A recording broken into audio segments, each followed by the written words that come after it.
Hey, McCormies. So we are back for the February wrap up. February felt like a haze dream. I felt like I went very fast. Like I had a week where it was really slow, but then everything else felt very fast. But honestly, February is the shortest month ever. So like, what can you expect? Truth be told, but we read in the month of February 10 books. This is the lowest I think probably that I'll read this year. But I don't know. This month was just a bit of few heavy reads. Quite a few heavy reads, very a lot of anticipated reads also that I read here. So we have a lot to go through from this month. So let's get started. The first book I read in the month of February was Girl in Pieces. This book, I put it on my want to read shelf years ago.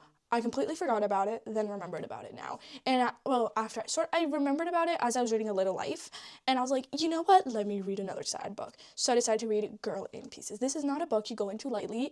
Has a lot of mental health things, a lot of things going on. It is not an easy book, but the writing style really fun. I really like how the author wrote this book. It felt like you were in their head, like obviously like you were in the character's head, but the way that the story was written and the way like the words how they were in the page just sort of like showed the internal pieces of the main character. So pretty much, what is this book about? It is about Charlotte Davis. Okay, she at 17 she lost more than most people have, but she's learned to sort of forget, and like she's like, you know, like she doesn't think about anything. She's like, oh, I don't have to think about my father or the river or her best friend who's gone forever or her mother that has nothing to give to her. And we sort of see how like each thing that happens to her, it ruins her even more. And like and it just continues hurting you until you find yourself at the edge, and you sort of follow that. Okay, you sort of follow her as she's already almost at the edge, and you sort of see how she goes through life. It is not an easy book. It is not something you go into lightly and think, yes, I want to read this because that's me. No. um it is not an easy one. It's very sad, it's very dark. It is not an easy book at all. I'm gonna repeat this a bunch of times because I don't want anybody to see me reading this and giving it a 4 stars and be like, yes, I want to read this, because it's not something you split second decide. It's not a split second decision. You need to think about it. It is not an easy book at all, but I still really loved it. It was such a good book, and the writing is what got through to me. Like I feel like it was if it was written how like House of Earth and Blood was written, I don't think I would have connected to it the same way. Maybe I still would have connected to it, but just in a different way. So that is something. But yeah, that's that. The second book I decided to read was House of Earth and Blood. I decided to read the entire Crescent City series in a video. If you want to see my full thoughts, like every tiny little minuscule thought, and you've already read this book, go watch my Crescent City reading vlog. It is a full spoiler vlog, so if you have not read it, don't watch that video. You will get spoiled on every single thing there, but yeah, here I'm gonna give you guys my non-spoiler thoughts, since probably maybe you guys didn't watch that video because it was spoiler. So let me talk about it. If you have not read House of Earth and Blood, it is about Bryce Quinlan, and she is one that like she's sort of like the party queen princess. That's how she is imagined in the world. She's very like, I'm partying all night, but she has like her life. She has a life working. She's working until, okay, wait, I don't want to say this, but I'm allowed to because of this. Until a demon murders her closest friends, leaving her alone, pretty much, and like super, And when the accused is behind bars, but like they put them to jail, but somehow there are still crimes starting up again. And so she finds herself in the middle of the investigation, and she'll do whatever she can to avenge their deaths, to find the true killer then, because probably the one that's behind bars is not the one that it did it. And we're following Bryce Quinlan and Hunter Thaler. Bring him in. Bring him in. He's here. He is a notorious fallen angel who is enslaved to the Archangels, who are, I don't know how to say their names, honestly. And he words are not wording. So he has brutal skills. He's known as like the Death, or I don't remember the exact name, but he has one purpose, which is to assassinate his boss's enemies. His boss is like, I hate this dude. Hunt is there to kill that dude, okay? And so he doesn't ask, he just does it. But as there's a demon wreaking havoc, he is offered a deal to help Bryce find the murderer, and his freedom will be within reach, So that's that. So we sort of see how Bryce and Hunt are put together to work and find this killer, and we sort of follow that. So it is a fantasy. It is like an urban fantasy, which I love, actually. I need to read more urban fantasies. And so, like, I really love this, and it is also, like, there's a mystery element, obviously, to it. You're sort of following it. And this book, House of Earth and Blood, is by far my favorite one of all of the Crescent City books. This one has just everything you want, everything you yearn for, you will find in this book. It was so good. I love the writing. It was so fun to read. At times I was crying. It just felt like really, really good. So much so that I almost, okay, keyword almost, rated it 5 stars. It was so good, but I did end up rating it 4.5 stars because there's something that didn't make it a 5 stars. If you don't know me, I barely rate anything 5 stars. I haven't had a 5 star this year, which is another topic we need to get to, because what is wrong with me and not getting a 5 stars? Because I need one right now. Give it to me. I know I'll probably find one by the end of the year, but like I'm starting to get a bit sad because I need it. But anyways, House of Earth and Blood was a really good book. I rated 4.5 stars, as I said earlier. It was just so fun. I love the mystery element. It is one of my favorite things. And that leads me to talk about House of Sky and Breath, which is the second book in the series. I rated this one 4 stars. It was good. It was really good. I'm not gonna lie, it was really good, but it was not as good as the first one. Like, I loved the first one. It was an introduction to the story. It had so much there, but there was a lot of world building, but it was put in so beautifully. And we go to House of Sky and Breath, and I felt like the start just felt a bit slow. It was just a bit slow there, until some point it started to speed up. It just felt like it's like when you hit a speed ramp, and it's just like, it's a bumpy ride until you get to the smooth part. You just have to wait it through, but it gets good. I promise you, it gets good. But House of Sky and Breath was not as good as House of Earth and Blood. And House of Flame and Shadow did sort of disappoint me. It was a 3.75 stars. House of Flame and Shadow is the concluding story to the Crescent City series. Is there also going to be an ACOTAR book that is like ACOTAR 6 that is going to like bring in some of the Crescent City characters? At least from what we've heard, yes. But I think House of Flame and Shadow is the concluding story to the Crescent City trilogy. I don't think it's going to become a quartet or an entire big series.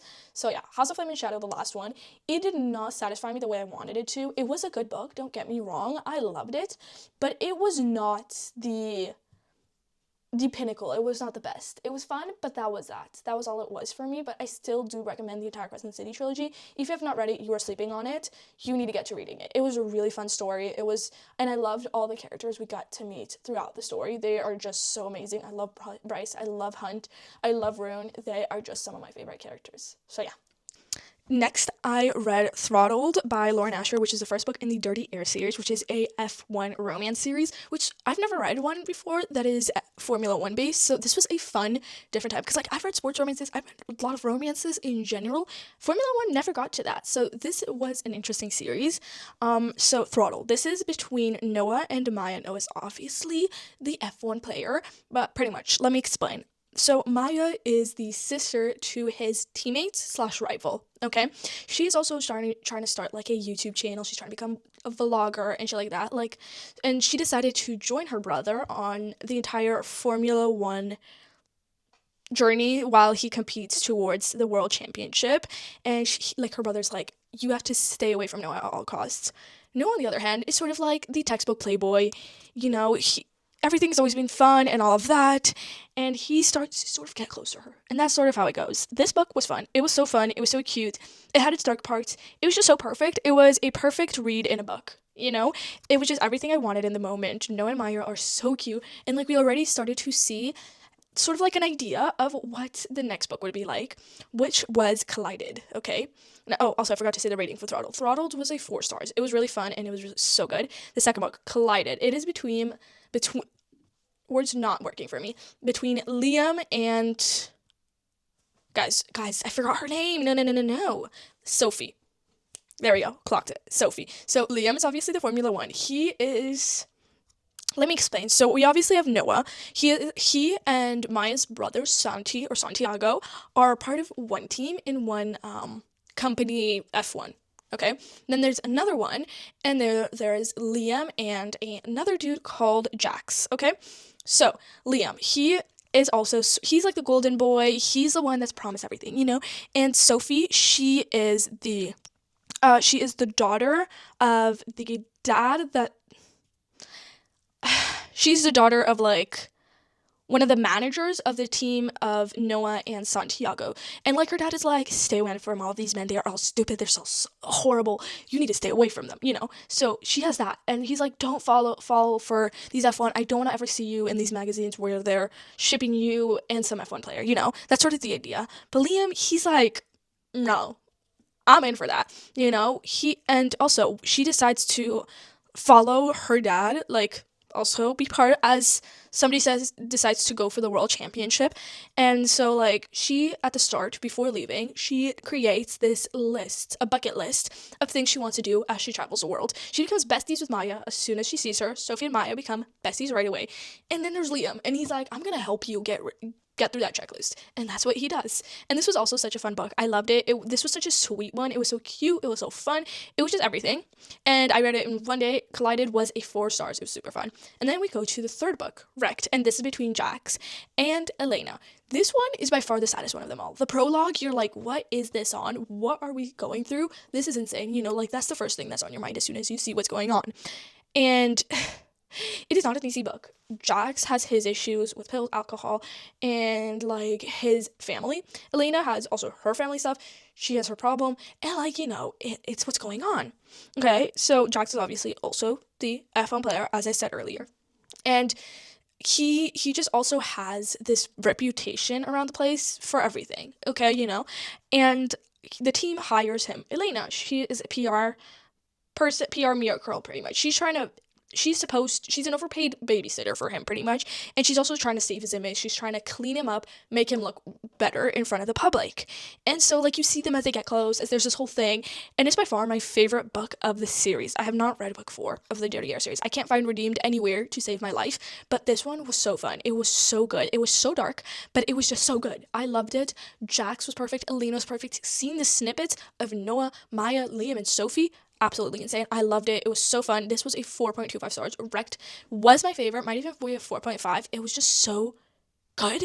I don't know how to explain it to you guys. It was just so amazing. I love the writing. I love the romance. I loved everything about it, but it is not a book to go in lightly. The first 2 books are like a twinge of sadness. You know, there's dark parts in it. It's not light, but there are dark parts. Third book, oh my god, Wrecked was trying to wreck me. Literally, you know?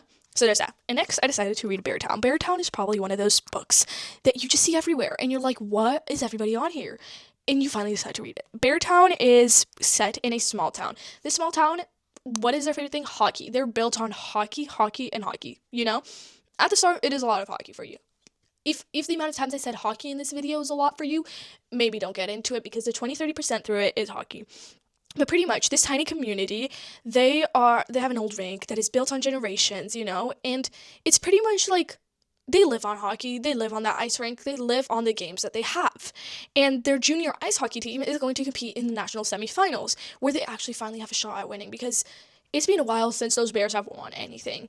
And it's all on that. And sort of you're following a bunch of characters, a bunch. When I tell you a bunch, I mean a crazy amount of characters from their life in the town, and their life and what they do and everything. And it just gets so sad towards the end. I didn't cry, but I felt like, you know, it has its dark matters, but it was just such a good book. I loved how we could connect to every single character in their own personal way.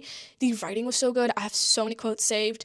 I read it in one of my videos that is yet to come, but it was just so good. I really loved it, and I get why people like the Beartown trilogy. I don't know though if I want to read Us Against You and The Winners. I don't know yet, but I will see to it. Beartown was a 4.5 stars though, so there's that, if that tells you anything. Then I decided, let's switch genres completely and let's read Beautiful Fiend, which is a first book in the North Shore series. This is a dark romance series. Do not go lightly into this, but I've just been hearing about it, and I was just like, I need to read this, okay? And we are following Caden King. This is obviously between 2 rival gangs, okay? It's just so fun. Caden King, he is unhinged, he's wicked, he is crazy, he is just the insane one. He is the one that is mentally, you're like wondering, what is going on with you? But I like it so much that just continue, but, you know, he's that sort of way. And then we also have, what's her name? Billy. Now, there's quite a few reasons why I love her. She is like, what she likes to do is fight. She loves the MMA fighting. She's trying to go big and leave the town and leave everything, you know? And so, like, she is a baddie within herself. She is a baddie, and Billy, I love her. Not only is she a baddie, but she's also, I don't know if she's named after, but she has the same name as one of my favorite singers, Billie Eilish. So, you know, it is a double plus for me, which I love. It is just so fun. In this book, it was just crazy, unhinged, but it's just so quick. It is one of the quickest books to read, and Caden King is one of his own. He is dark, but he is so fun. He is unhinged. Okay, I just have to say this right away. Unhinged. The romance is crazy. The plot is crazy. Like, it's not only the romance is there, it's just the plot, and it's just so fun to read. Like, do not go into this poking holes at it or like thinking too much, though you will probably have to go and touch some grass in between reading this, because that's how I felt sometimes. I was a bit like, oh my god, this is not real, this is not real, this is not what's going on in real life, you know? That's sort of what I had to do. So it is a book that, like, don't think of this as the reality. And I give it 3.75 stars. It was really good. It was so fun.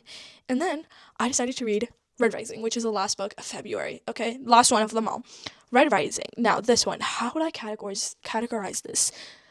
This is sci-fi, fantasy, and it is one of the most anticipated reads probably that I've had. It is one of those books that you see everywhere. Everybody has talked about it. Everybody has already, like, everybody and their mother has talked about it and raved about it and talked about how amazing it is. And so I have felt the need to finally read it, and that's what I did. I decided to actually start it while reading Beautiful Fiend, but Beautiful Fiend I finished it earlier because it was just such a quick read.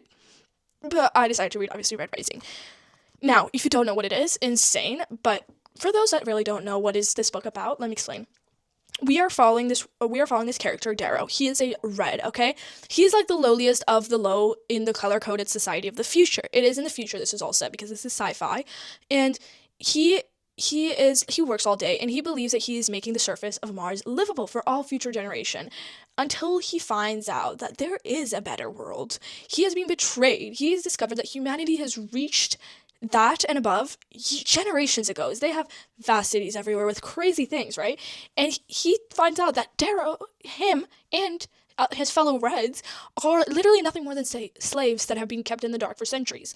And because of that, for longing for justice and driven of something else, he sacrificed everything to go and infiltrate the Institute, which is where all the golds go, to pretty much, like, become the next rulers. He's there to compete for his life and go crazy and just, be the unstoppable one and take it from within and destroy everything, okay?